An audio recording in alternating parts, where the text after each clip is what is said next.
Elhamdülillah ve sallallahu ve sellem ala Resulillah ve ala alihi ve ashabihi ve men ihteda bihudeh əmmə ba'd.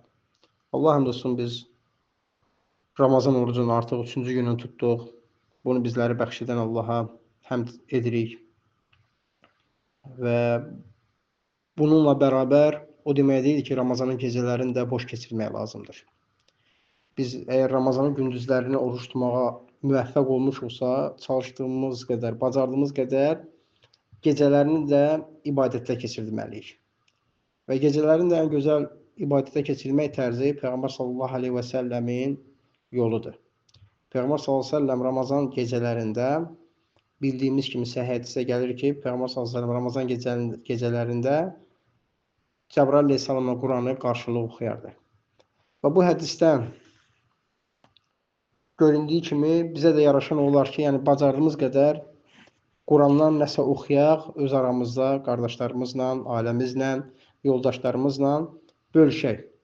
Özümüzdən təfsir verərək yox. Sələflərin, təfsir alimlərin təfsiri ilə oxuyaq və nəyisə anlamağa çalışaq.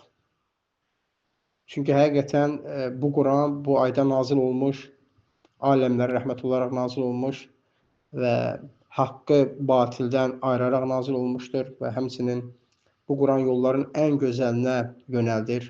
Allah Subhanahu buyurur: "Əfələ yetədəbbərunəl Qur'ana am alə qulubin aqfaluha?" Onlar Quranı tədəbbür etmirlərmi, düşünmürlərmi, yoxsa onların qəlblərinə qıfıl mı var? Yəni onların qəlbləri qıfıllanırmı? Quranı anlamaq lazımdır, düşünmək lazımdır, təfsirini oxumaq lazımdır və xüsusən də sələflərin təfsirini oxumaq lazımdır. Çünki sələflərin təfsiri xeyirlərlə dolu bir təfsirdir. Hər bir tərəfdən, istər əqidə tərəfdən, istər mənhəc tərəfdən, istər əxlaq tərəfdən sələflərin təfsirinə, yəni oxuduqca insanın Allah Subhanahu ayətlərinə qarşı gözü açıq olur, daha fəhmli olur, daha anlayışlı olur. Və Misir şeyxlərindən olan Şeyx Hadi Seyd Həfizahullahın bir gözəl risələsi var məndə. O risələdə Təfsir-i Surətul İxlas, İxlas surəsinin təfsiri. Baxmayaraq ki, İxlas surəsi kiçik bir surədir, lakin böyük mənalar özündə ihtiva edir. Və şeyx də bunu çox gözəl şərh edib, təfsir edib. Çünki Şeyx Hadi Seyd Həfizahullah tanındığı kimi, yəni təfsirdə Allah Subhanahu bir böyük bir bacarıq verib. Misir şeyxlərin içində fərqlənməsində olan ən böyük amillərdən biri də Şeyx Hadi Seyd Həfizahullahın təfsirdə çox bacarıqlı olmasıdır. Və hətta şeyximiz Həsən Bənnə Rəhməhullah onu müfəssir adlandırardı. Yəni o qədər Şeyx Hadi Seyd Həfizahullah yəni təfsir elmində irəliləyib. Və birbaşa keçəcəm şeyxin təfsirinə. Bu təfsir şeyx xütbə kimi verib, daha doğrusu xütbədə təfsir edib bu surəni. Lakin xütbədə təfsir etməyinə baxmayaraq, demək olar ki, bir təfsirçinin yer verəcəyi bütün məqamlara toxunub. Və şeyx təbii ki, xütbətül həccəni oxuduğundan sonra keçir birbaşa xitab edir. Və xitabından buyurur ki, "Fəyə əyyuhəl ixvatul kiram." Ey hörmətli qardaşlarım, kəramətli qardaşlarım. Nətəhəddəsu yevm an əsmaillahil husna və sifatihil ula. Bu günləri biz Allahın gözəl ad və sifətlərindən danışacaq. Gözəl adlarından və uca sifətlərindən danışacaq. Və nəvuddu ən nuşirə fi bidayəti hadisinə ilə əmrin mühim yənbəği lil musliminə ən yarifuhu. Və deyir, xoşlayıram ki, bu danışığımın qarşısının öncəsində müsəlmanlara bir məlumat verim. Həzə əmrun mühim. Bu çox mühüm bir işdir. Huvə ən ə'zəməl kitab tətəhəddəd an əsmə'l husna və sifatul ula və əf'alil kərimə və əmrihi və nəhyi və təşrihi və əyyamihi və təkrimihi li əvliyaihi və intiqami an a'dai min a'daihi huvəl Qur'anul Kərim. Şək yoxdur ki, deyir, Allahın adı və sifətləri barəsində, Allahın gözəl adları və uca sifətləri barəsində və Allahın kəramətli feilləri barəsində, əmrləri və qadağaları barəsində və nəyi təşri etməyi barəsində və Allahın gözəl günləri barəsində və övliyalarına verdiyi kəraməti barəsində və düşmənlərindən aldığı intiqamı barəsində ən gözəl danışan Quran-Kərimdir. Huve kelamullah muhayminun ala kutubis sabiqə. O bütün kitablar üzərində muhaymin olan, yəni bütün kitabların hökmünü aradan qaldıran Allahın kəlamı müqəddəs Quran-Kərimdir. Münezzin ala abdihi ve rasulihi Muhammed. O da Muhammed sallallahu aleyhi ve Allah'ın kulu ve Resulü olan Muhammed sallallahu aleyhi ve selleme nazil olmuştur. Ve Şeyh en birinci bu surenin adlanma barəsində danışır. Yani bu sure niye göre İhlas suresi adlanıb? وَلِمَا كَانَ اَعْتِقَادُنَا مُسْتَمِدًّا مِنْ كِتَابِ اللّٰهِ وَسُنَّةِ رَسُولُ اللّٰهِ sallallahu aleyhi ve sellem فَاِنَّنَا اَخْتَرَ فِي هَذِهِ السَّلَةِ الْمُبَارَكَةِ فِي يَوْمِ الْجُمَّةِ. Və deyir, bizim etiqadımız söykənib, bizim etiqadımızın söykənəcəyi yer, arxalancalığı yer Allah Subhanahu kitabı və Peyğəmbər sallallahu əleyhi və səlləmin sünnəsidir.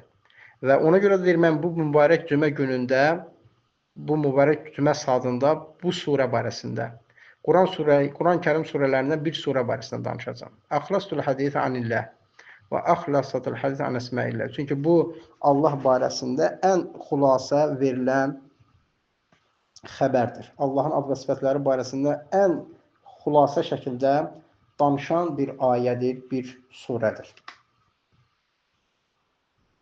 وَلَمَّا أَخْلَصَتْ حَدِيث عَنْ كُلِّ ذَلِكَ. Buna görə xülasə şəkildə gəlməyinə görə وَتَحَلَّ قَارِئُهَا وَحَافِظُهَا مُعْتَقِدْ لَهَا لِمَا فِيهَا. Və bunu oxuyan, düşünən, hifz edən, bunun içərisində, yəni bu surədə olanlara etiqad edən bir ixlas lillahi subhanahu Allah qarşı ixlaslı olmalıdır və təxallüs min şirki bi cəmi anvayha. Həmçinin şirkdən xalis olur, təxallüs olur. Yəni azad olur, qurtulur bütün növlərini. Və həmin buna qulaq getirir və həmçinin buna iman gətirir. Və ətəqədə məfihə və onun içərisində olanlara etiqad edir. Və səlləmə ləhə və ona təslim olur. Səmməhullahu zəlik. Allah Subhanahu bunu, həmin bu surəni Suratul İxlas, İxlas surəsi adlandırmışdır. Mə ənə ləfz-i İxlas ləm yuzkir fihi sarihan. Baxmayaraq ki, o surədə, yəni İxlas surəsində İxlas sözü sərih, açıq şəkildə gəlməmişdir. وَلِذَلِكَ وَجَدْنَاهَا قَدْ خَلَتْ مِنْ أَحْكَامِ الْوَقِصَصِ وَغَيْرِ ذَلِكَ مِنْ أَغْرَاضِ الَّتِي تَشْتَمِلُ عَلَيْهَا سُوَرُ الْقُرْآنِ الْكَرِيمِ. Və buna görə biz baxırıq ki, həqiqətən də bu surədə hekayələr, qıssalar, əhkamlar və başqa qərəzlər Quranın başqa surəsində olduğu kimi danışmır. فَلَيْسَ فِيهَا مِنْ أَغْرَاضِ وَمَقَاصِدِ سِوَى حَدِيث عَنِ اللّٰهِ Teala və əsmaihi husna və sifətuhu. Biz görərik ki, bu surədə yalnız Allahın gözəl adla, bu surənin məqsədləri, daha doğrusu Allahın gözəl ad və sifətlərindən bəhs etməkdədir. Və Şeyx Hafizahullah ikinci keçir surənin fəziləti barəsində danışmağa. Və fadail-i surə, surətin fəzilətləri. Yəni İxlas surəsinin fəzilətləri. Və buyurur ki, وَلَنْ نَسْتَطِيعُ فِي هَذِهِ الْعَجَالَةِ أَنْ نُحِيطَ بِفَضَائِلِ السُّورَةِ.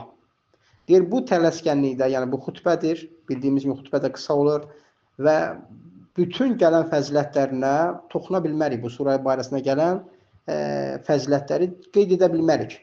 Və yəkfi ən Rasulullah sallallahu əleyhi və səlləm bi ənəhə ta'dilu sulusə el-Qur'an-ı Kərim.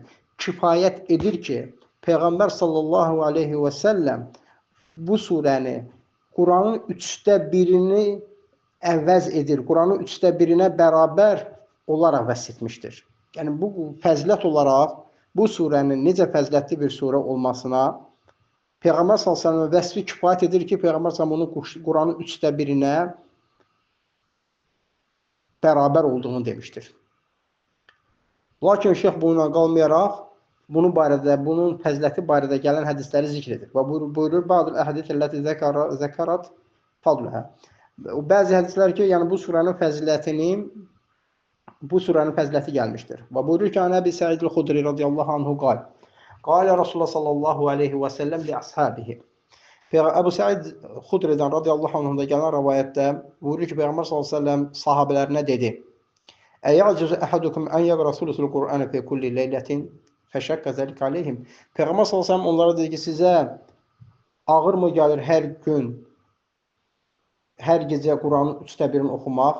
Və bu onlara həqiqətən ağır gəldi. Faqalu əyyuna yutubu zəlik ya Rasulullah. Onlar dedilər, bunu hansı birimiz bacarırıq ey Allahın Rəsulü? Yəni Quranın 1/3 oxumağın hər gecə. Və Peyğəmbər sallallahu əleyhi və səlləm buyurdu ki, Allahu vahidus samedu sulusul Quran. Və Peyğəmbər sallallahu əleyhi və səlləm ki, vahid olan, samed olan Allah Quranın 1/3-idir. Yəni İxlas surəsi Quranın 1/3-idir. Və həmçinin an Əbi Səid qal, bətə Qatadə ibn Nu'man yaqra'u leylə kulləha bi kul huvallahu əhəd. Qatadə ibn Nu'man bütün gecəni ancaq kul huvallahu əhəd oxuyaraq keçirir. Fəzdukrə li zəlikən Nəbi sallallahu aleyhi və səlləm. Və bu Peyğəmbər sallallahu aleyhi və səlləmə çatdırılır, deyilir. Və buyurur ki, Peyğəmbər sallallahu aleyhi və səlləm: "Vəllazi nəfsi biyədihi la ta'dulu nisful Qur'an aw thulusahu." Nəfsim əlimdə olan Allaha, nəfsim əlində olan Allaha and olsun ki, bu Quranın yarısı və yaxud da 1/3-idir. Və həmçinin Əbu Hureyra radiyallahu anhdan gələn rivayətdə Əbu Hureyra radiyallahu anh buyurur. Qala Rasulullah sallallahu əleyhi və səlləm, Peyğəmbər sallallahu əleyhi və səlləm dedi. Peyğəmbər sallallahu əleyhi və səlləm dedi: "İhşidu fe inni sa'aqra'u aleykum suratul Quran." Hazırlaşın, yəni mən sizə Quranın 1/3-ni oxuyacağam. Və sahabelər hazırlaşırlar. Artıq yəni Quranın 1/3-ni demək, yəni Quran 30 cüzdən ibarətdir. Bunu yəni 10 cüzünü oxumaq. Yəni buna taqət lazımdır, buna dinləməyə güc lazımdır. Və sahabelər hazırlaşırlar. Peyğəmbər sallallahu əleyhi və səlləm çıxır onların üzərinə, buyurur ki, "Qul huvallahu əhəd." De, o Allah təkdir. Sümmə daxalə. Sonra da daxil olur, yəni evinə. Fəqalə ba'duna li ba'd. Və bizlərdən bir-birimizə bizlər dedik. Yəni sahabelər bir-birinə dedilər. Qalə Rasulullah sallallahu əleyhi və səlləm. Peyğəmbər sallallahu əleyhi və səlləm bizə dedi axı fə inni sa'aqra'u aleykum suratul. Mən sizə Quranın 1/3-ni oxuyacağam. İnni la ara hada xabaran ja'a minas-səma. Və deyir, biz dedik ki, bu səmadan gələn bir xəbərdir. Sümmə xərəcə Nəbi sallallahu əleyhi və səlləm, sonra Peyğəmbər sallallahu əleyhi və səlləm çıxdı və belə buyurdu. İnni sa'aqra'u aleykum sulusul Quran. Mən sizə Quranın 1/3-ni oxuyacağam. Ələ innəhə ta'dilu sulusul Quran. Bəli, bu Quranın 1/3-inə bərabərdir. Yəni İxlas surəsi Quranın 1/3-inə bərabərdir. Və bəyyənə lənə ənə əhlil ilm bi mə'anil kitabillahi təala. Və bizə əhlil ilm mənalarını demişdir yəni bu surəni. Ənə həzihi surə tədrisul Quran fil cəza. Yəni bu Quranın 1/3-inə, bu Quranın yəni 1/3-ni deyilən cəza olaraq kifayətdir. Lakin və leysə fil icza biməna, yəni icza olaraq yox. Şeyx buyurur ki, "Ennəh la tujzi an qira'atil Qur'an-ı-Kərim cəmi'əhə." Yəni Quranın 1/3-in yəni hamısını oxumağı yəni qarşılamır. Lakin kim oxuyarsa, ya velakin mən qara'a 3 mərrə fa kana qara'a Qur'an-ı-Kərim kulluhu fi səbəb məsələ. Lakin kim onu 3 dəfə oxuyar, sanki Quranı oxumuş olar, savab baxımından. Fəqalə Rasulullah sallallahu əleyhi və səlləm: "Mən qalə la ilahe vahdehu la şərikə lehul mulku və lehul hamdu və huve ala kulli şeyin qadir." 10 mərrat fəkənnəmə a'taqa 4 anfus min vələdi İsmail. Kim la ilahe Allahdan başqa ibadətə haqq məbud yoxdur və onun heç bir şəriki yoxdur. Mülk onundur, həmd onadır və o hər şeyə qadirdir. 10 dəfə deyərsə, sanki o İsmail evladından 4 nəfəri azad etmiş olar. Və şeyx buyurur ki, fəhəl mən vəcəbət aleyhi kəffəratu zahar əv kəffəratu l-yəmin əv kəffəratu qəfl xata yüczi anhu ən yəqul həzə zikr tayyib mübarək. Deyir kim, yəni boynunda zahar kəffarəsi olan, yəmin kəffarəsi olan və yaxud da bilməyərək də xatakarlıqla öldürdən də cəzası olan, yəni kəffarəsi olan, bu oxumaqla artıq onun üzərindən bu düşürmü? Şeyx sual deyir ki, vəl cavab lə. Deyir ki, cavab odur ki, xeyr. Yəni kim xata edərək öldürübsə, mütləq şəkildə bir qul azad etməlidir xatadan, yəni qul verməlidir əvəzində. Və həmçinin başqa gələn kəffarələrdir. Şeyx deyir ki, yox. Deyir, niyə görə yox? Çünki yaqul uləmə. Deyənlə həzə zikr huvə qavluna la ilahə illallah və şərikə ilə axır. Bu la ilahə illallah barəsində gələn zikir. Deyir ki, yadul atqı arba'atə anxud min vələd İsmail fi cəzə. Yəni cəza olaraq, yəni sanki onu etmiş olur. Lakin əslində edəcəyi bir feil olarsa, yəni kəffara olaraq kiməsə nəsə ödəməlidirsə, səhvlə öldürməyin müqabilində, bunun üçün mütləq şəkildə qul verməlidir. Və leysə fil iczə, yəni lakin qarşılıq verdikdə isə yəni düz əmələ gəlmir, düz olmur. Və lizəlikə, və buna görə deyir ki, ləv qara insan suratul İxlas fi salatihi 3 marrat. Əgər bir insan Quran İxlas surəsinin namazında 3 dəfə oxuyarsa, la tuzci an qiraatil Fatihə. Fatihəni onu, yəni Fatihəni oxumuş sayılmaz. Baxmayaraq Fatihə də Quran içərisindədir. Yəni Quran dediyi İxlas surəsi Quranın 1/3-idir. Yəni Quranın 1/3-i 3 dəfə Quranın 1/3-ni oxusun, deməli sən kamil Quranı oxumuş olursan. Kamil Quranı oxumuş olduğunda da Fatihə də həmin Quranın içərisindədir. Bu o deməkdir, 3 dəfə Fatihəni oxumaqla namazda oxuduğun Fatihə surəsinin axırı oxumağa ehtiyac yoxdur. Xeyr, bu elə deyil. Yəni nə qədər oxusun da yenə Fatihə surəsi namazın rukunudur, oxunması vacibdir, fərzdir. Və buyurur ki, və sual ləzi yurabidul musta'inni ələn. Yəni sual gəlir ki, dinləyənlərə. Mə huvə təvcih qavli Rasulullah sallallahu əleyhi və səlləm. Yəni Peyğəmbər sallallahu əleyhi və səlləmin yönətməsi nədir? Quranın 1/3-idir. Ona cavab olaraq şeyx buyurur ki, mə imanə kamil bi cəmi mə qaləhu yaqulu Rasulullah sallallahu əleyhi və səlləm. Bizim Peyğəmbər sallallahu əleyhi və səlləmin dediklərinə, bütün dediklərinə kamil imanımızla bərabər və in qaba anna vəcihul hikmə, baxmayaraq ki, onun hikmət üzü bizdən bizə qaranlıq qalarsa, bizə qeybi qalarsa, bilməz, başa düşməsək belə, bilməsək belə fə innənə nə'təqə ənə li cəmi əqvali hikmən azimə. Biz etiqad edirik ki, həqiqətən Peyğəmbər sallallahu əleyhi və səlləmin bütün sözlərində hikmət vardır. Böyük hikmət vardır. Aliməhə mən alim, bilən bilir və cəhələhə mən cəhəl. Və cahil olanda, bilməyəndə bilmir. Və məzəlikə yəqul uləmə. Və buna baxmayaraq uləməl deyir ki, fi təvcihi kələmin Nəbi sallallahu əleyhi və səlləm əti. Və Peyğəmbər sallallahu əleyhi və səlləmin bu tövcihi barəsində, yəni Quran İxlas surəsi Quranın 1/3-idir sözü barəsində isə alimlər açıqlama vermişdir.